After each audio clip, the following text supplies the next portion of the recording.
உங்களுக்கே இந்த விஷயம் தெரியுமா? இந்த ஜேஜேகே யூனிவர்ஸ்லேயே ரொம்ப ஒஸ்டான டெக்னிக் யூசர்ஸ் யார் யார் அப்படின்ட்டு இந்த லிஸ்ட்டில் தேர்டாக இருக்கிறது. அதுக்கு முன்னாடி இந்த டைட்டிலுக்கு மேலே சப்ஸ்கிரைப்னு ஒரு பட்டன் இருக்கும், அது கொஞ்சம் அழுத்திக்கோங்க.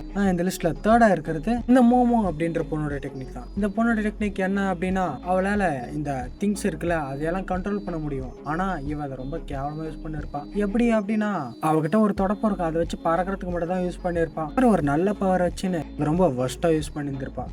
லிஸ்ட்டில் செகண்ட் இடத்துல இருக்கிறது ஹராட்டா. இவங்களோட டெக்னிக் வந்து பெயின் கில்லிங் டெக்னிக். அதாவது எப்போ உங்களுக்கு ஒரு பயங்கரமான வலி இருக்குது அப்படின்னா இவங்க டெக்னிக்ஸ் பண்ணி அந்த வலியை மற வைக்க முடியும். ஆனால் இதை வச்சு ரீஜெனரேட்டோ இல்லை ப்ளீடிங் நடக்குது அப்படின்னா அதை ஸ்டாப் பண்ணவோ எதுவும் முடியாது. இவங்களோட பேசிக்கான டெக்னிக் என்னன்னா, உங்களை கடைசி வரையும் வலி இல்லாமல் மண்டப்பட வச்சு சாகடிக்கிறது தான். இந்த லிஸ்ட்டில் ஃபர்ஸ்ட் இடத்துல இருக்கிறது நம்ம எல்லாரும் ஹேட் பண்ணுற அருட்டோ ஷிகமோ அப்படின்ற ஒரு கேரக்டர் தான். இவனோட பவர் என்ன அப்படின்னா லக்கு தான். அவன் மூஞ்சிக்கு கீழே, அதாவது அவன் மூஞ்சில கண்ணுக்கு கீழே ஒரு மார்க் இருக்குல்ல, அதை ஆக்டிவேட் பண்ணால் கடைசி நிமிஷத்தில் லக் வந்து அவன் உயிரை காப்பாற்றிடும். ஆனால் அதை ஒரு சில நேரத்தில் அவன் ஆக்டிவேட் பண்ண மறந்துடுவான். இதனாலே பிரச்சனையிலே மாட்டிப்பான்.